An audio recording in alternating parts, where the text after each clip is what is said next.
Yes, Andrew Whittle. But today we're going to do our Nature Zoom program. So like I done the Nature Zoom, the first video you guys saw, we're kind of going to hit a lot of the same stuff. We're just going to go a little bit more in depth, talk about animal tracks, different animals you may see, some trees, stuff like this. So we're going to talk about first conservation. So like I said before, conservation is to use wisely without wasting. We have a lot of different ways that you can use conservation that the department uses. I talked about mussels, where they reintroduced mussels back into the streams. Another thing that we have done that we can talk about, because we have a lot of cool stuff to show you now, is with elk. All right, back in I think it was 1996, they started reintroducing elk. The department did. It was a little place that was right on the edge of Knott and Perry County. It was a strip mine, and they originally put out, I think 15, 20 elk, I believe. I was actually there when they released. I was a kid. I was in high school, so I'm not that old. But they released these elk back into Kentucky, and we've done this to get the herd going again. We actually had elk before. They reintroduced them because they went away. They disappeared, kind of doing overhunting and stuff like that. But now we have the largest elk herd east of the Mississippi River. So with conservation, some of the things that we use, we have elk tracking collars. This is one of them, very big, very large, because elks are very large. As you can see, the antlers, we have them sitting on the ground and stuff because they're so wide they won't fit onto a table. All right, actually, we have them sitting back on a pine tree back here and went around the pine tree. These elks probably, I would say around 2,000 pounds, 1,500 to 2,000 pounds. Is a typical elk, especially if you're in Eastern Kentucky. You're going to see these guys a lot. They're now becoming, I think, more hidden in the woods than what they used to be a long time ago when I was a kid. So they're a little harder to spot nowadays. But like I said, if you're around Eastern Kentucky, you'll probably see some of these somewhere. I usually look around the edge of forests, places like that.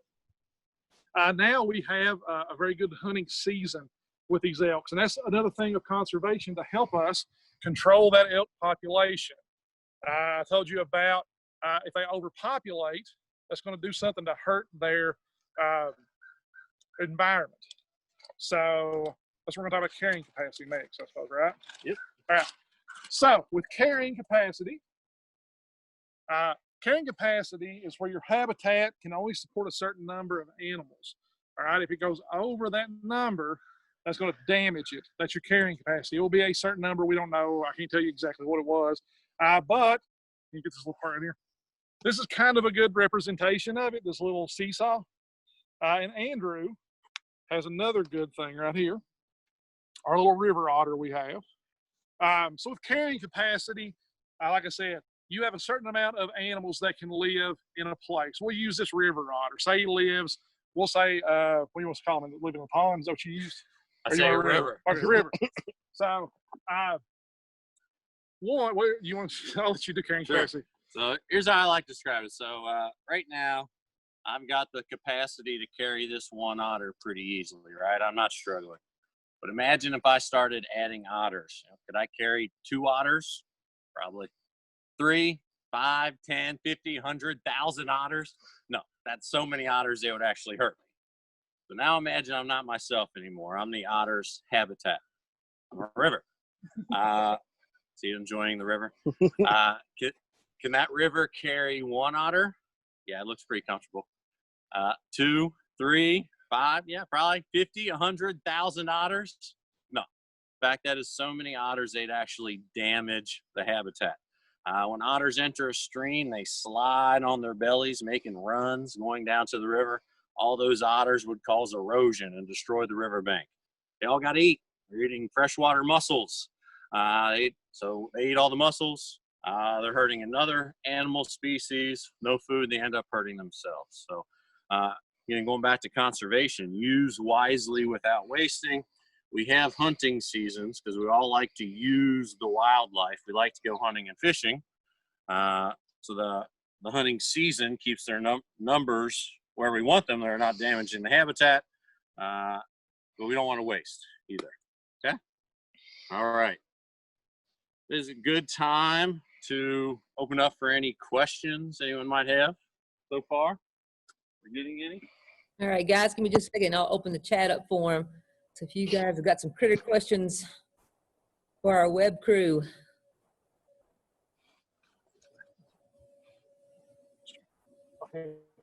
Questions, guys? What is, Josie wants to know, when you're saying capacity, what does that mean? What is capacity? Capacity is a number of animals, like a number of animals that you'd have. Say, we'll just use a random number, okay? Say we're doing beavers in a pond. Maybe the capacity for that pond could be 10 beavers.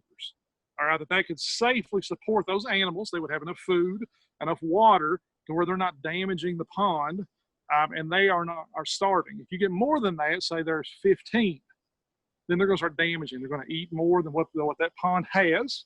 They're going to have erosion. They're going to cut down trees all over the place. So once you go over that capacity, a certain number, that's when everything starts, they start degrading their habitat. So like I said, that's just a random number I come up in my head. That may not be really what a number is for a pond for beavers. But that kind of gives you a little bit of a better understanding, hopefully. Yeah, so it just means there's enough habitat. For capacity means how many critters can live there healthy. Yeah. Cool beans. So somebody, see, Carson wants to know, how big, how heavy is an otter? Maybe 8-10 pounds. He looks, I mean, you can see he's probably a good, what, 1.5 foot, 2 foot, maybe 2 foot, 2.5 feet long. You can see pretty good size, you know. I would say probably about 10 pounds, probably what they weigh. Those Probably a good sized little dog, little lap dog, maybe. I don't know what you'd say, like a little wiener dog, maybe they might be something like that, about the same size. I've got one at the house. That's the reason why I say Wiener dog, not an otter. Yeah, she's about the same size as that little otter. That's the reason why I'm saying that. But if you see some here, the ones here in Western Kentucky, they're a little bit bigger than that. I see we don't have any in Eastern Kentucky, so. So let me get back up here, see some of these other questions real quick. There's several good questions popping in. So do elk and deer live in the same area? Yeah, elk and deer do live in the same area. They all live in the woods. I used to, a long time ago, like I said, 96, something like that, when they first reintroduced the elk, they stayed a lot in the grasslands out in the open because that's what they were used to. I think they come from Colorado, Utah, places like that. That's kind of what they're used to. But nowadays, they are more into the wooded areas, live in the woods, just like those deer do. That's the reason why they're kind of hard to see nowadays. You don't see them as commonly as you used to. So a couple of, gosh, there's a bunch of questions. It's hard to keep up with the chat moving here. So are there animals in Kentucky that you're not allowed to hunt? If yes, what's some examples of some ones that you are not allowed to hunt? Yeah, there are threatened and endangered species that are restrict hunting. So example, like a spotted skunk is a threatened species, so you can't hunt them. Bald eagle. Yeah, so your songbirds, your raptors, eagles, hawks, falcons, owls, can't. They're protected by the Federal Migratory Bird Treaty Act. So there's a pretty long list of things you can't hunt for. And even the ones we can hunt, we're only allowed to hunt them during certain times, during the seasons for them. Well, for example, with that, there's only a certain amount of time that you can hunt a bear, especially in Eastern Kentucky. I think 2 weeks for modern gun season. So any other time it is illegal. So, okay. So Isaac's asking, is there otters in Kentucky? Yep, but there's a bunch of otters in Kentucky. Depending on what part of the state you're in, you're going to find maybe lots of them, or maybe a little bit more rare. Like in the western part of the state, at Camp Curry, where we've been for the last few weeks, there's lots of otters around here. In Eastern Kentucky, the numbers may not be as high, and that gets down to habitat. When you get to the western part of the state, you've got a lot of water. When you get to the eastern part of the state, a little different habitat. So yeah, we've got otters across the state, and where there's water, there is a chance there's going to be otters there. Let's see, I'm losing, gosh. So how do animals Here's one from Xander, guys. How did the animals hurt the environment? Wouldn't the animals die and go back into the capacity? I can't. Good. So with that, it's a concept in wildlife management called a boom and bust population. So if there are a ton of beaver in the lake, they're going to eat all of those resources. And then when all of the resources are gone, those beaver are either going to be killed, hunted, or they're going to die from lack of food. And then that population will go back to normal. And then it'll allow them to either regain a foothold again, or we might have to do some kind of conservation effort to save those beaver. I think the point is try to avoid the bust cycle. Yeah. You know, white-tailed deer, they're overpopulated, way over their carrying capacity, and it kind of can point to problems. You know, we don't have a top predator. There are no wolves or mountain lions in Kentucky keeping white-tailed deer numbers down. You know, hunters are our best tool to keep those numbers down. We don't want to see deer dying of starvation. We don't want to see deer dying of disease. So we want to keep them below that carrying capacity, try to avoid the bust cycles. I think we're ready to move on. All right, we'll come back to some of these other questions in a minute, guys. All right. So this one, we're going to talk about our habitat. All right.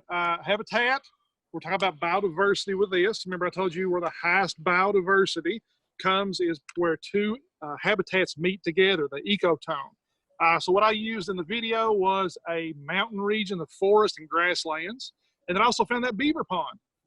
There was a beaver pond and it went into the grasslands as well. So that's where you're going to find your most amount of animals, where you're going to find your highest amount of biodiversity. It's right here. You can see we have our mountains right here, grass right here in the middle, where you're going to find that highest biodiversity.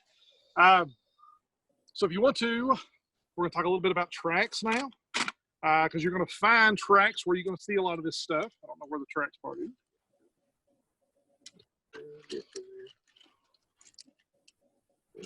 Snakes too. Yeah, we'll talk about snakes here in a second. So if you have a question about snakes, we're going to talk about that stuff here too.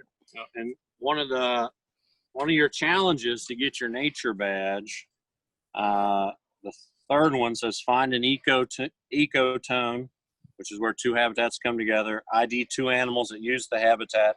Name the food and the shelter they use. So we're going to give you some tools to help you identify animals at ecotones, and tracks are one of those tools.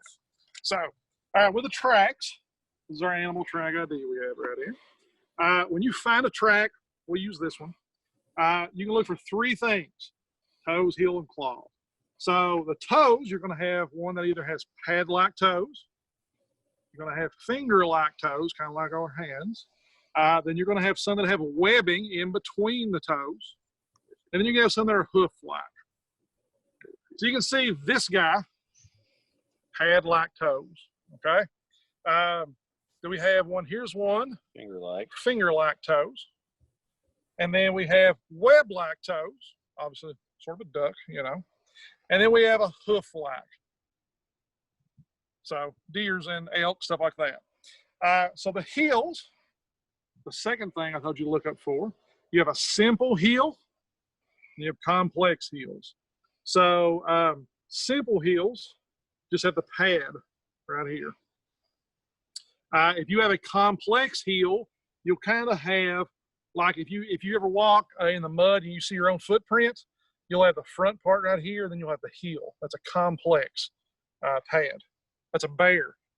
Bears have complex footprints, heel footprints. And the last one are claws. You can either have claws present or claws absent. Your big cats in Kentucky, they have absent claws on their tracks. Stuff like coyotes, dogs, for example, they have claws present in their tracks. So right here, you can get in on this one real good. These are the print groups. You have a plantigrade. This is where you see the heel and the toe. This right here is a bear. You got your you got your pads right here, and also the claws. And then you've got digitigrade or digitigrade. This is where you see the balls of the feet, the pads only. Right here, this is your pad only of the ball of the foot. These are bobcats, foxes, coyotes, stuff like this. Also, you got the pads right here. Now, this one right here in particular is a coyote. You can see it's got the claws on it. And then the last one is an ungulate grade, and that's your ungulates. That says deer, elk, stuff like that. Pretty much what they do is walk on their toenails. All right, you don't actually walk on the pads of their feet. We've got a elk hoof right here. I will let you guys see it. So right here would be what the track is. They don't actually walk on anything. It's kind of like if we could walk on our fingernails and toenails, that would be what it's like. So those are the 3 types of paw prints that you can find. Now, we do have some more right here. If you guys want to go through them, you want to ask questions with this one? No, you want to wait a minute? I think we were hoping maybe you guys can send through the chat, what you think the track is. So, we can describe it for you and then get some guesses from you guys. So we take this one first. It should look pretty similar. This should be a gimme. So we've got pad-like toes, simple heels, claws are absent on this one. It's a digigrade track. Is anyone putting up in the comments what type of track they think it is? A lot of people think that one may be a dog or some kind of canine. Oh, wait, no, somebody, Donovan. No, see, who was it here real quick? Oh, no, Taven thinks something different. Taven thinks it's a bobcat.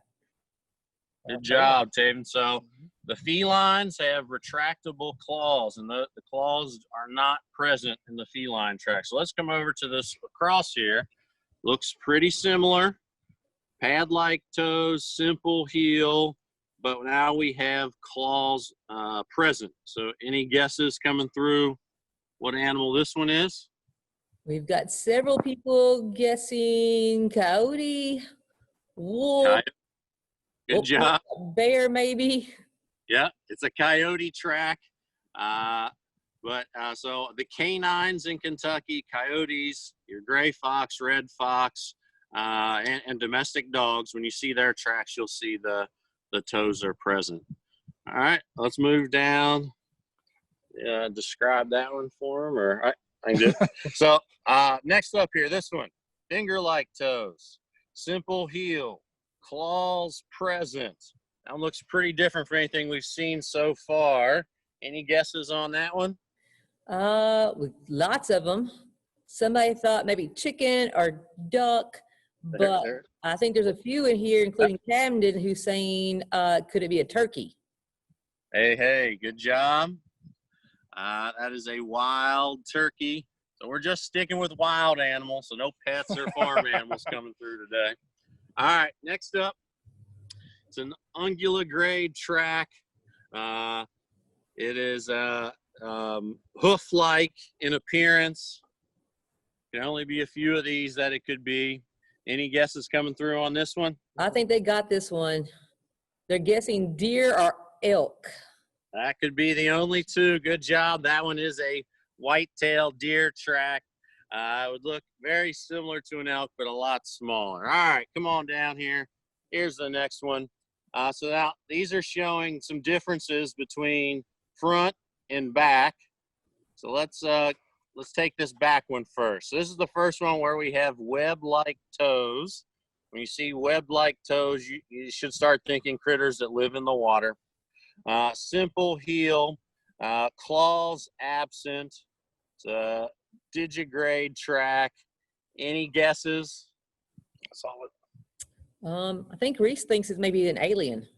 Does look like Bart Simpson. I don't know. It does. We got a bunch of people guessing frog, maybe. It's not a frog. Not a frog. Some people are guessing beaver. Beaver. Ding, ding, ding. Good job. That's a beaver. All right. Move over here. So let's focus on this front one here. So this will be our first complex heel. Pad-like toes. Claws are present. So this is a plantigrade track. Should look familiar if you've been paying attention. Any guesses on who made that plantigrade track? We've got bear. We got raccoon. Black bear. Good job. That's a black bear. Come on down here. Two more of these tracks you're gonna learn. Front, back, both have toe-like fingers, simple heels, claws are absent. These are digigrade tracks. They look kind of person-like. You've probably seen these down in the water next to a creek before if you've ever been hiking around. Any guesses on who's making these almost human-like prints? I think we're going back and forth between a raccoon and opossums. Raccoon, good job. All right, one more. So we got front, back, toe-like fingers, simple heels. Claws are absent on this. It's a digigrade track. Really odd looking digit here. Any guesses? Possum. Possum. Ding, ding, ding. Yeah, a lot of people jumped in with that one. Good, guys. Good job. Good job. Those probably be some of your most common tracks. There's another animal that you might find in your ecotone.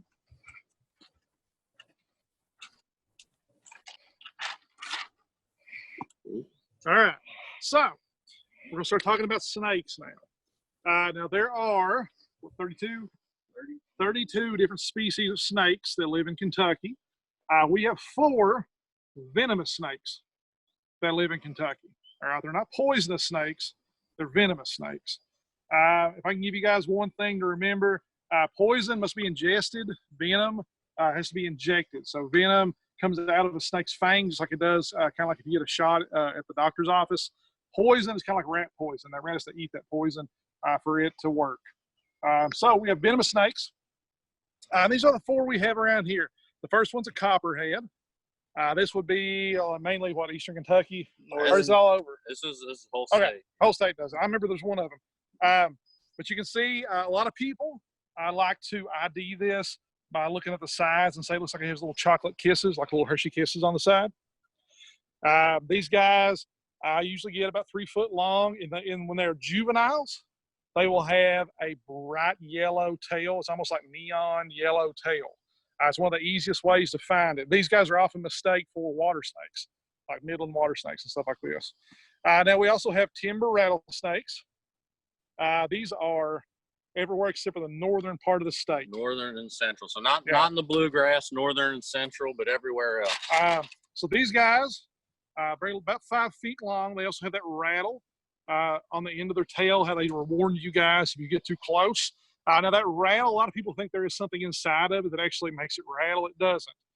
They actually have, little hollow air chambers inside. That's what causes that to sound like that rattle. And also, a lot of people like to think that whenever that snake sheds its skin, that's how many times it adds to its tail. So yeah, it's not. You can't count age. Yeah, that's not age with a number of rattles. So, and also these are very flimsy. So you may find some that's very old and actually they broke their tail off somehow. Maybe something chased after them, stepped on, broke their tail off. So you can't do that. You can't count age. We also have a water moccasin. This is around water. Obviously, they want to be around lakes, rivers, streams, ponds, stuff like this. Commonly about 2.5 feet long. The reason why they call them, they also call them cottonmouths, excuse me, because of, if you can get in here and see, look at the side, look at the inside of their mouth, bright white. That's also, I think, one of their ways to kind of scare stuff off a little bit, kind of open up their mouth, show them. But like I said, you guys see these guys around, mainly watery places. We would say, like I said, lakes and streams, maybe swampy areas, stuff like this. They're just western Kentucky. Yeah. Just western. And then the last one, this one is only found in one place. It's land between the lakes. This is called a pygmy rattlesnake. Small little guy, about 2 foot long, is as big as they get. But like I said, they're only found at land between the lakes, nowhere else. Most of the place where they find in the rest of the United States are southern of that. So really, we're kind of the tip top of their habitat. Land between the lakes is in Kentucky. Now, we also have more than just these venomous snakes. We have 28 other species of snakes. And I'm kind of going to give you guys a little bit of an example on how to tell the difference, if I can find the picture here, of venomous and non-venomous. So before we talk about these guys, right here, if you can see this, this is a venomous snake. Now you guys see they have kind of cat-like eyes. Their heads will also be sort of shaped like an arrowhead almost. They'll be kind of triangular. And the reason why they have venom glands. Now, a non-venomous snake will have a smooth, streamlined head. You'll see them in here in just a couple minutes in these pictures. And also they have normal-looking eyes, kind of like what we have. Their pupils are rounded. So some of the other ones we have around here, you have, let's see, there's a hognose snake. That's one of the big ones here in eastern Kentucky. He's really cool. We can find him. Right here. Hognose, right here. One of the cool things he can do is actually flatten his head out. Kind of looks like if anybody's ever seen a cobra, like a king cobra, they can do kind of the same thing. Also, they play dead when they get scared. We also have what's called black snakes. People just commonly refer to as black snakes around here. There's actually 3 different types. You have a king snake. You have a black rat snake. Then you also have a black racer. These are what people commonly refer to as just a black snake. But these guys, a lot of these guys are actually very good to have around your house. Especially the rat snake, they eat a lot of mice. It keeps a lot of rodents down around your house. Let's see. You have a cool one you want to talk? Questions? Oh yeah, you have any questions? We'll talk about questions now. If you guys have questions about anything we went over, people like to ask questions about snakes a lot. Yeah, that's a popular one. I just opened. Which you can see right here. You can get online. I know this book is online at the department's website, fw.ky.gov, and you can actually look at all this stuff that's in this book. It talks about all the different snakes that live in Kentucky. The snake questions, guys.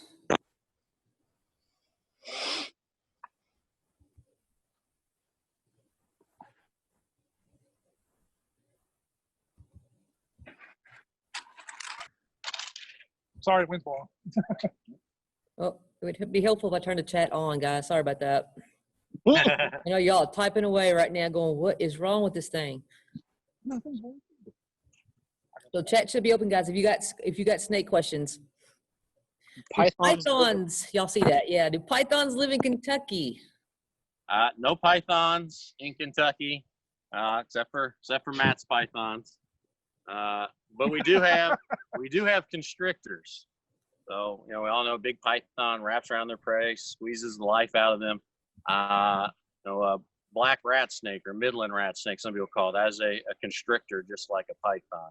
And that is our biggest snake, about 8 feet. So that's still pretty big, not python length, but no pythons here in Kentucky. Until it gets warmer. And Josie wants to know which ones have the triangle-shaped head. Venomous snakes.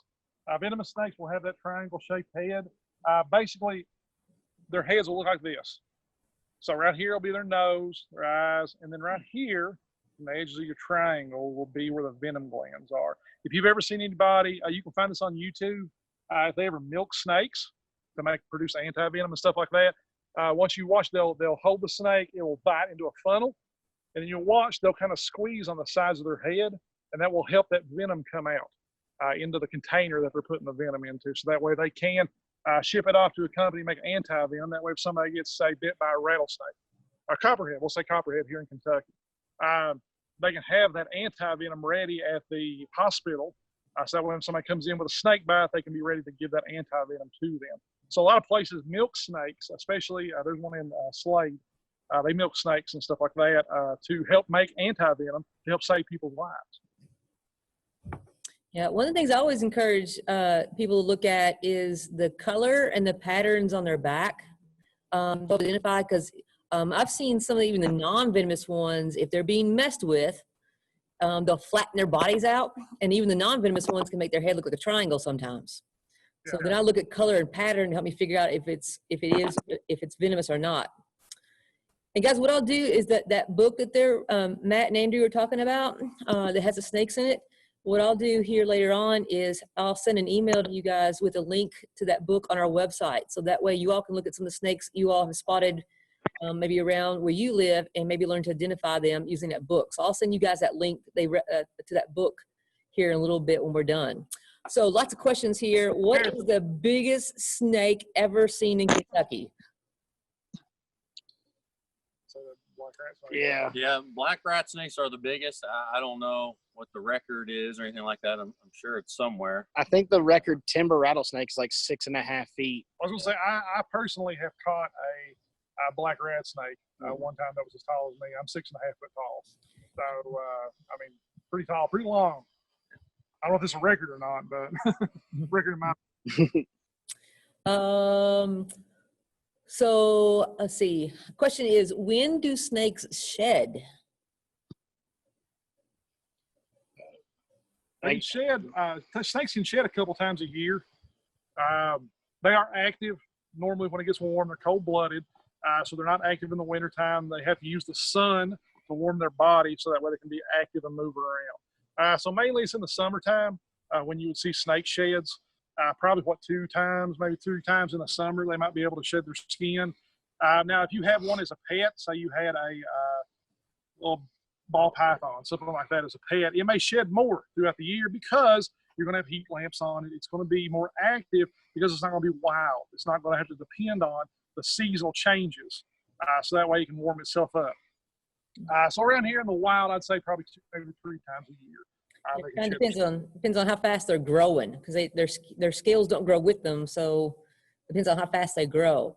Hey guys, how about telling us a little bit more about the difference between poisonous and venomous? I think we're kind of getting those 2 words mixed up some in our chat. We don't have a snake stinger in there, do we? Well, like Matt was saying before, poison is something that you have to eat for it to hurt you. So poisons can include berries, mushrooms, chemicals. Anything that's injected into you is a venom. So anything that has fangs or a stinger. So like snakes, spiders, wasps, scorpions, jellyfish, those are venomous creatures. Yep, good examples. So gosh, so many questions. Do snakes lay eggs? And if they do, how many? You have snakes that lay eggs and some give live birth. It just depends, I guess, on the species as to how many eggs they lay, and also if they lay eggs. Let's see, black rat snake lays eggs. Mm-hmm. Yeah, and copperheads have live birth as well. Mm-hmm. So, yeah, venomous snakes have live births. So it just depends on the species, and like I said, depends on, I guess, the size of your snake as well as to how many eggs they can lay.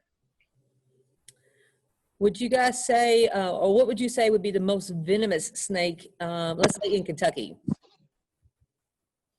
Timber. Yeah, I get that question in nature class a lot. And I always say timber rattlesnakes are biggest venomous snake. So if you're bitten by a big one, you'd be injected with a large dose of venom.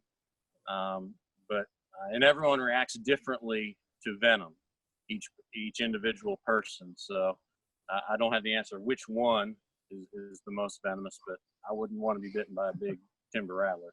Be a large dose. And none of ours here are really considered deadly, but you wouldn't get treated by a doctor. Right. So let's see, lots of questions. Somebody really wants to know if there's venomous snakes in Oldham County. So that's near Louisville. Yeah. Yep. Copperheads. So Yeah. would be copperheads. Now, if you live in a city or the suburbs, it would be really rare to see a copperhead there. You'd have to get some more rural and forested parts of Oldham County to come across a copperhead, but that'd be your one. So Owen wants to know, what would you consider the most commonly seen snakes in Kentucky? Because they see a lot of green snakes around their house. Probably garter snakes and black rats. Yeah. Green snakes. You're aren't that seeing common. rough green. Yeah, that's not super common to see, so that's pretty cool. That is Garter pretty cool. probably the bigger ones. Mm-hmm. If you live around farmlands, probably those black rat snakes, king snakes, stuff like that, stuff that eats mice and rodents. And that was another question is, what do snakes eat? They'll eat mice, rodents. Some snakes eat other snakes. Also, they'll eat bugs. Garter snakes will eat mosquitoes, I think, and bugs. Birds' eggs. Amphibians. Fish. Yep, fish, Yeah. frogs. Depends on the snake. So can you, No, they can't eat. hey Morgan, can you show them a picture or show them on the screen again what the black rat snake looks like?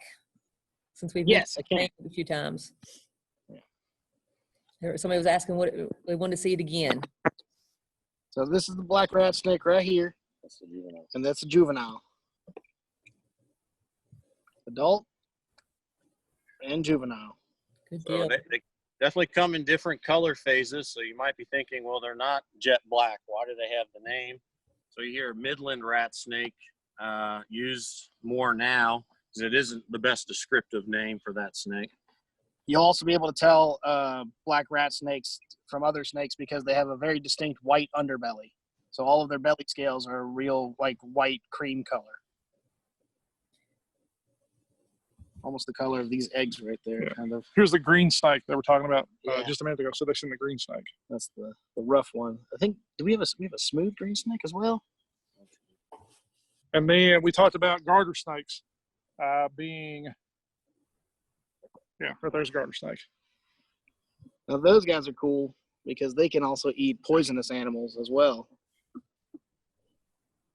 Hey, Reese wants to know if chicken snakes and rat snakes are the same thing.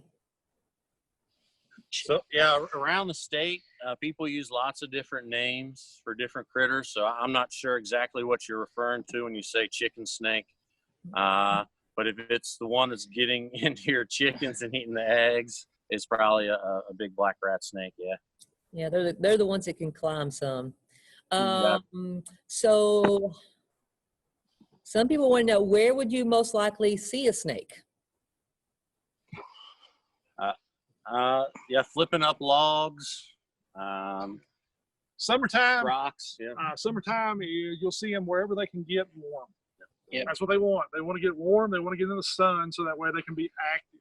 It's going to warm their body because they're cold-blooded. They're not warm-blooded like we are. So you'll see them a lot of times in the spring and early summer on the roads. They'll be sunning on rocks, stuff like that.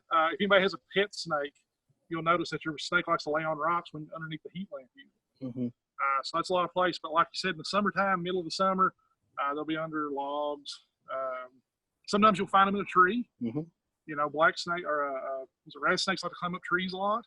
If you're down by a waterway of some kind, you might see them on a branch or on the rock sunbathing, basking. That's what that's called. Places where there are food too. So live on farm, domestic animals like chickens. We got mice. There's gonna be snakes. Some wants to eat them. So we're more likely to see them in the summer, but can we see snakes in the winter too? So they're going to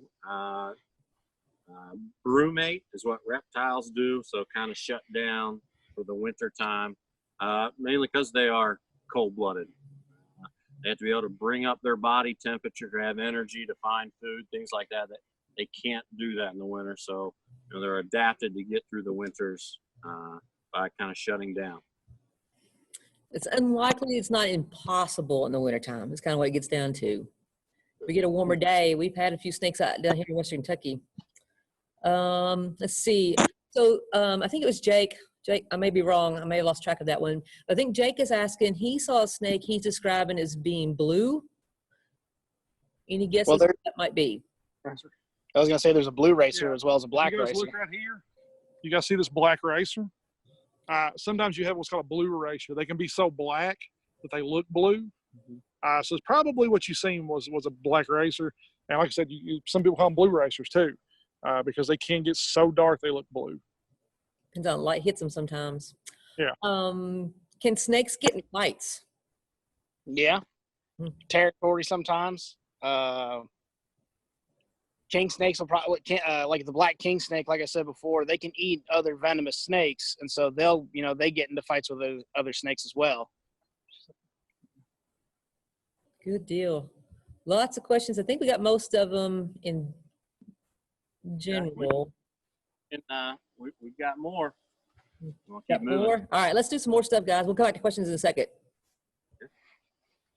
If you have more snake questions, we'll save them. We'll get to the end. We'll answer everything you got. Yep. Yeah, a lot of good stuff to get through today. With Next habitat. one. All right. So habitat. What do animals need to survive? They really need 4 things: and cover, food, water, and space. So cover would be anything that they could live in. If you're gonna say, we'll use this big bear over here for an example. Okay, you gonna see our bear? Okay, bears. Bears can live in many different places. Sometimes they can find caves they can live in. They'll dig into the side of hills in dirt. They'll also live in fallen trees. Sometimes they'll dig underneath trees into the root systems if it's large enough. They can live in stuff like that. That's their cover. Food. They are omnivores. So that means they'll eat a little bit of everything, but mainly what they like to eat are vegetation, plants, berries, especially in the summertime. They eat a lot of berries. They eat twigs, different types of stuff like that in the spring when it's kind of hard to find those berries. And then once it gets to fall, they eat what's called that hard mast food, acorns, chestnuts, stuff like this. These acorns are very high in fat, helps them put a lot of weight on, helps them get big. So that way they can put that big fat layer on for the winter time. Because when they go into the den, they don't really hibernate in Kentucky, but they are inactive. So they got to live off that fat that they have on their body to help feed their body while they sleep all that time. They don't do anything else. They don't go outside to use the bathroom. Now, water, obviously, you're going to have water. Everybody has to have water to live. So they're going to be around somewhere where there are a water stream. Maybe there's lakes, a river. Maybe there's a stream somewhere like that. They got to have that water to survive. And the last thing is space. So if you remember the video I made for nature class, I talked about a male black bear had a range of about 100 square miles. All right, that's what they use to find all that food, water, cover, shelter, all that stuff to find so they can live. They can live and survive. Now, female bears, I believe, is about 12 to 18 square miles. They have much smaller space to live, but they have to have their space just like anything else does. So right here's our bear. Like I said, they're really cool animals. I like talking about bears. I'm from Eastern Kentucky, so we have a lot of bears where I live at. We have them all around my house, so we see them all the time.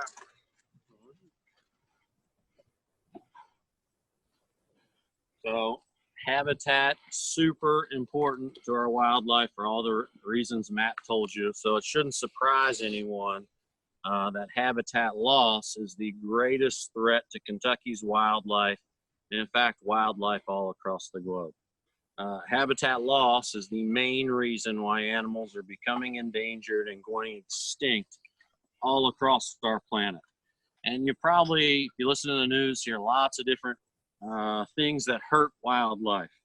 Things like pollution, vehicle collisions, cars running over wildlife, diseases, poaching, that's hunting illegally.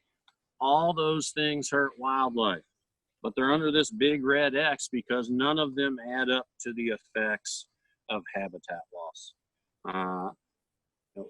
If there was plenty of habitat, wildlife could probably put up with some of these other things. Habitat loss, some examples, and Matt gave you a couple good terms: fragmentation, degradation, destruction. Let me give you some examples of these things. So deforestation is an example of habitat loss. So that is cutting down of forests for timber products. Climate change is changing habitats all across the globe. Urban sprawl, that's when cities outgrow their boundaries into suburbs, destroying habitats to do that. Industrialization, building of factories, coal mining destroys habitats. That's industrialization. Last one on here is agriculture. A good example is the wetlands in Kentucky. We've drained 95% of the wetlands in our state. A lot of that was drained to turn into agricultural fields. And if you've done your virtual nature patch already, maybe you looked up some threatened and endangered species. If you haven't done that yet, we're about to get some of the answers to the questions. So here are some examples of some critters that aren't doing so well in our state. And one of the challenge questions I ask you to get on Fish and Wildlife's website and look up the bats in our state and find the 3 federally endangered bats. So that means they were listed by U.S. Fish and Wildlife using the Endangered Species Act, and that their numbers are so low that they need special protection. So here's the answers, and to the 3. So our 3 federally endangered bats include the gray bat. When you look at the maps, the blue, that is where they're we have reproductive records, so the blue is really important. That's where the next generation of the endangered species are. In the yellow, those are other records, so maybe someone found a dead bat or just a visual sighting in those yellows. Our next one is the Indiana bat. You can see those blue and yellow. So those are Central Kentucky. Mammoth Cave is around this area, really important part of the state. And our last one here, it is the Virginia big-eared bat. I have no idea how this animal got its name. Big ears, see? And if you look at their range, it has the smallest range of the 3. So kind of this eastern Kentucky area and the caves like Carter Caves. We're in Carter County right now. It can be really important places, and places where lots of bats hibernate. It gets a special name called hibernaculums. Some of the threats to these bats, and really all bats in Kentucky, a couple of these main threats. What's number 1 on the list? It's habitat loss. All right, that's the greatest threat to Kentucky's wildlife. So habitat loss for these bats might be when people make alterations in caves and cave entrances, blocking cave entrances so the bats can't move in and out. One of the things that the department has done to help bats is put bat-friendly gates in front of many caves. These gates keep the people out, but let the bats flow through. And forest loss. So when a forest is cut down, that's where a lot of bats are looking for food. 100% of Kentucky bats are insect-eating bats.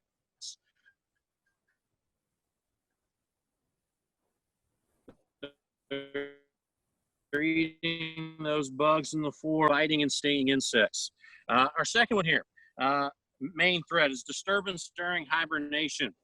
Hibernation, really important time for bats. So they use all of our Kentucky caves in the wintertime. They hibernate in big groups. When you go into the cave during the wintertime to try to find bats, if you were to disturb them, it wakes them up. They wake up. They're really hungry. They've been hibernating. They fly out of the cave. If they have enough strength to, and what do they find? Well, freezing temperatures and no food. 3 on the bats while they're hibernating. Funguses like dark, damp places. That's case. And the bats aren't moving for long periods of time, so this fungus grows on them. If you've ever had athlete's feet, that is a fungus. Grows on you. Itchy. It causes the same irritation to bats, can wake them up during hibernation. So we're getting back to that disturbing during hibernation. All the problems that can cause. Wakes them up, they fly out of the cave, find no food, freezing temperatures. A lot of times you'll find dead bats right on the cave entrance if white nose syndrome is affecting them. And last one, 4th threat to these bats, and really all bats, is pollution. Water pollution. So a lot of the insects that they're eating might be in this polluted water. Pesticides that are put down on agricultural fields. These chemicals build up through the ecosystem, through the insect. The bat eats the insect, they get the pesticide in them.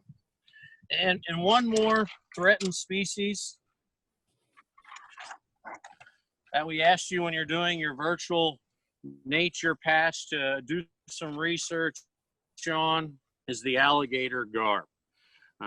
We asked you to get on Fish and Wildlife's website and watch a video that teaches you about some of the restoration efforts that Fish and Wildlife are doing. So here's an alligator gar. You can see that guy holding it there. So average adult, 6 feet long, 100 pounds. This is a big, impressive fish. Unfortunately, when the habitat gets destroyed, it's the big critters that disappear first. They need more of that space. And so we are growing alligator gar in hatcheries in Kentucky. And once they reach a certain size, the hatcheries give them to the fisheries biologists and they release them in certain areas. So here's the map of some of these reintroduction sites. So here's Kentucky. The red here, this is where the reintroduction sites are. So far western Kentucky, by Camp Curry, that is called the Jackson Purchase area. And the red dots on the map, those are the places where we are putting alligator gar into back into the waters. And if you were at one of these red dots and looked around, you'd say, I'm in a swamp. You know, that's the type of habitat this fish likes. Now, if you're from other parts of the state and you think, well, I've caught a gar before and my grandpa told me it was an alligator gar, I'll probably misidentifying your fish. So our question asks you to name the other 3 gar species in Kentucky. And here's the answer. So we have a short nose, a spotted, and a long nose gar. So if you've caught a gar before and you're not in one of these swamps in western Kentucky, you're catching one of these fish. And these are of least concern. These gar are doing just fine where they are. So what are our threats to alligator gar? Well, number 1 on the list shouldn't surprise anyone. Again, it's habitat loss. The draining of swamps and wetlands. I already told you 95% of our wetlands in Kentucky have been drained. They're already gone. That's where this big fish live. River channelization. Natural rivers have twists and turns and meanders. And in those twists and turns, that's where you get the swamps. But it takes a really long time for a boat to go up and down all those twists. So what they do is straighten the river out. Yeah, it's easier for boat traffic, but it gets rid of those swamps and destroying that habitat. I think it is probably an excellent time to pause. Anyone have any questions on why species aren't doing well in Kentucky, about bats or alligator gar? We can try to answer before we move on to our next topic.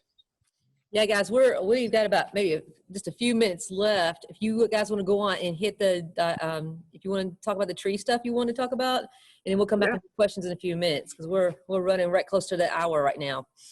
Okay, is that all we got? Boy, we want to be all day. Yep. So your challenge questions, go back to those. Challenge question 1 asks you to find an oak leaf, show it, state what oak seeds are called, and ID the oak tree. So if you're working on those challenge questions, get your virtual nature patch. We wanted to give you some helpful tools to help you identify trees. And one helpful tool is a dichotomous key. And you should have been emailed a key and some mystery leaves. We're going to try to teach you how to use that key to identify your leaf. But you need to know some terms first. There are common leaf shapes, many different types. Circular, heart, elliptical, egg. It can take some time to learn all these different shapes. We'll kind of help you through them. Some are pretty obvious, like the heart. There's an eastern redbud back here. A pretty common tree. Gets purple, pink flowers in the spring. See that heart shape? The next term that you'll find on your dichotomous key are leaf margins. So margins are the outside of the leaf. Smooth margins, let me show you a big one here. You live in eastern Kentucky, maybe you've seen magnolias. That's a big magnolia leaf. Nice and smooth there on the margins. Then some trees are a bit different, like this American beech. This would be called a serrated edge, so it has teeth on the edge of them, sometimes doubly serrated, multiple teeth. And then you have the lobed leaves. Those would be like oaks and maples. I'll show you a couple examples of those as well. For sure. Another term you're going to find on your dichotomous key is the leaf arrangement, how it comes off of the twig. There's alternate, opposite, and whorled. Opposite's probably the easiest. That's where the leaves come directly off across from each other. Alternate, the leaves are not directly across from one another when they come off the twig, and whorled, they go in a circle. One more important term for using our key is the type of leaf. Now, the easiest one is a simple leaf. Now, when you look at a leaf is where it attaches to the twig. So I'll break that off. That is one simple leaf. But not all leaves are simple.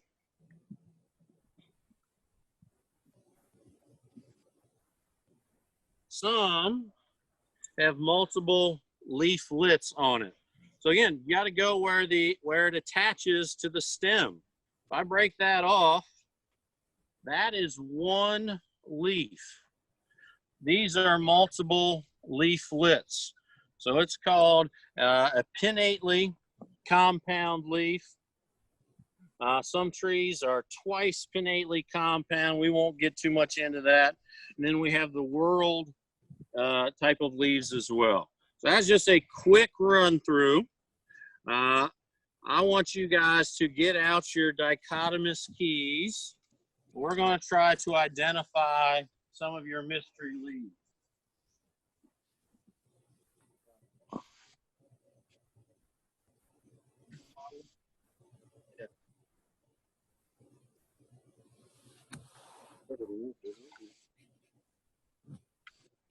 All right, so the first one, let's do mystery.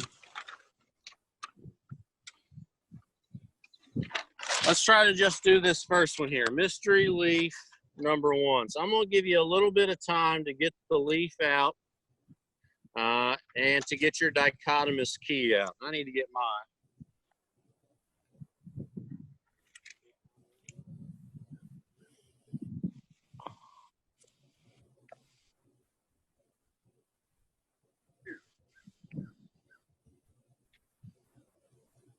All right, has everybody got their leaf number one and their key? So when you read these dichotomous keys, you start at number one. Number 1A says, are these leaves needle-like or scale-like? Or 1B, the leaves are not at all needle-like or scale-like.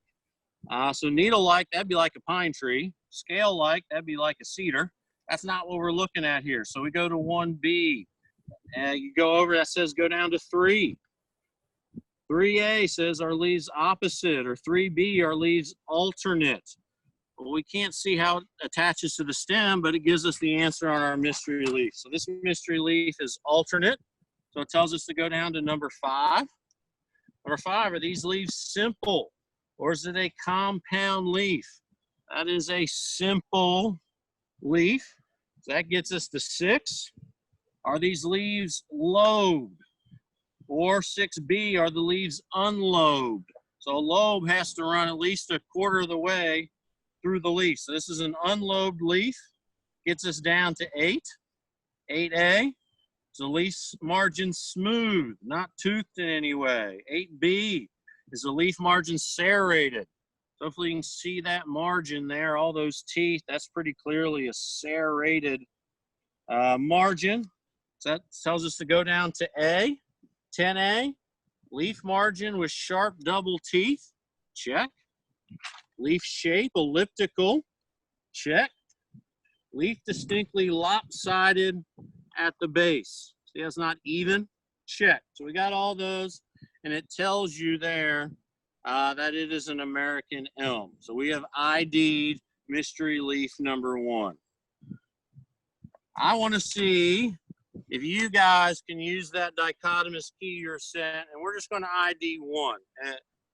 you guys try to do it yourself because we're running out of time. So I want you to pull up mystery leaf number 13. And the first to use their dichotomous key and ID mystery leaf number 13 gets a virtual high five from me and Matt. All right, guys, chat is open. If you think you can figure it out here real quick, what that Start might be. Work your way through. We got people saying they think it's a maple. It is a maple, but use that key to get you to the right species. Because there's lots of different kinds of maples, so which kind of maple is it? Oh, and Nick says he thinks it's a silver maple. Silver maple. Good job, Nick. Get that virtual high five. If you're not there yet, here's what Nick did. He started at 1. The leaves are not needle-like, so he went down to 3. The leaf tells him it is opposite, so he went down to number 4, 4A. Leaf simple, deeply, 5 lobes. 1, 2, 3, 4, 5 deep lobes.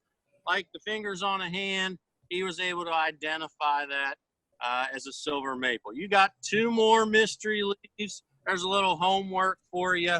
You can use the key to try to figure those out. I think we also sent you a link to an online dichotomous key. So when you're trying to identify your oak to answer your challenge question, you can use that key. Also, you can key out any tree you find near your house in a local park or in your yard or something like that. And last thing we wanted to talk about, Nancy, if you think we have time.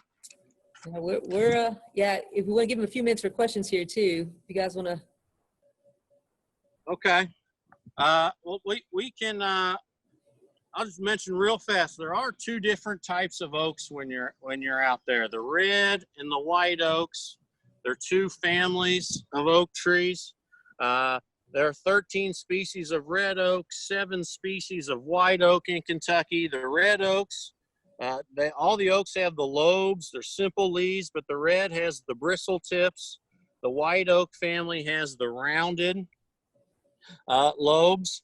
And remember what oak trees produce: acorns. Over 100 different species, vertebrate animals, they've done studies, eat acorns. Black bear, elk, which we already talked about, they eat acorns too. So the oaks are super important. All right, we'll use all the rest of our time to try to answer some of the questions you guys might have that have come up. All right, yeah, and those oak trees are pretty important. We talked about habitat earlier. They're a pretty important habitat tree. A lot of people like to have oak trees on their property. So, all right, guys, let's do some questions we may have missed. And if I've misread one of them off, hit me up again, guys. I kind of lose it in the chat when we get so much going. So if I missed your question, hit me up again. So some people have been asking, well, what can you do? Can you hunt snakes?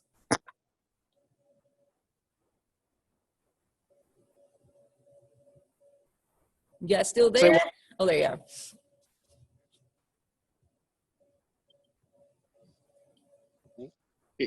You're cutting out pretty bad. I'm gonna try moving back a little bit towards the. Can you hear us? Oh, we lose you guys? Hang on a second. Let me. There we go. We hear you. All right, maybe we're there again. All right. Connection's getting a little sketchy, I think. All right, so yeah, but hunting, they're asking about hunting snakes.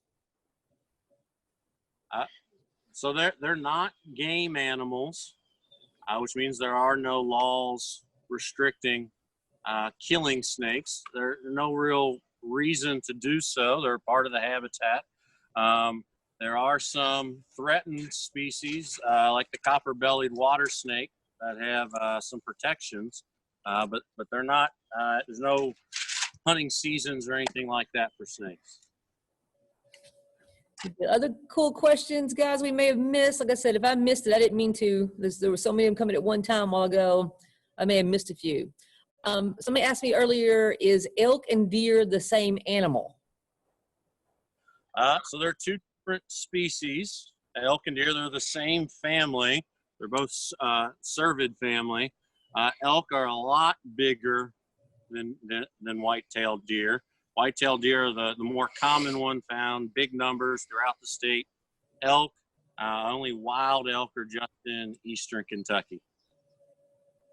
Here you go. This gives you a little bit. Show and tell with the elk back there. Or deer antlers. You can see how big that deer's antlers are, as opposed to an elk. Look at the difference in them.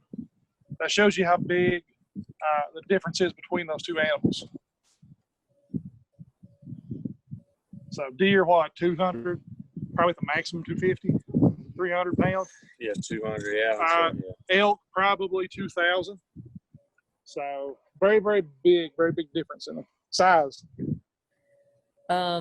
Would moose tracks look similar or the same as deer tracks? Yeah. No, so no moose in Kentucky. So you shouldn't come across that one here. But moose are even bigger than elk. So as far as the track, I'm not too familiar. I think They would have Yeah. the same, like, they would say Yeah. the same hoof-like track, it's but it would be much bigger. cervid, yeah, same family. Good deal. Guys, I think we about got most of the questions. Let me check one more time, see if I missed any. I'm sure I did. There were a bunch of questions in there, guys, and I apologize again if I did miss any. So we are running up right on our time here, a little bit over. So guys, real quick here, I want to wrap it up for the day. I do want to thank the web crew for taking us out to Eastern Kentucky today. A lot of cool stuff, a lot of cool tracks. Like I said before, I will try to go on and send you all links to that book about snakes on our website so you can identify them. And even that track, a little track card that we have on our website, so you don't have to go digging through our whole website trying to find it, because that way when you're out and about and you find a track, maybe you can use that to help you learn to identify it, kind of like we were doing today on their poster. Guys, with the talent show, and a couple people asked me about that in private messages. Hey, the talent show is still up and going. So when you get on your virtual camper camping webpage, it should have all the activities listed. At the bottom now, there is a listing for talent show. So if you click on that, it'll pull up the video and it'll kind of show you us. Have a little fun with that.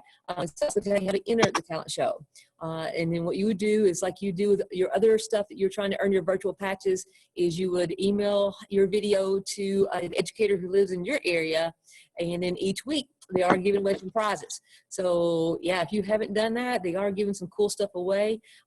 So there is a talent show, and some of you are going like, what? There is a talent show now, part of our camping program, which I think is very cool, because camp won't be a camp without a talent show. So if you haven't had a chance to look at that, you might want to check it out.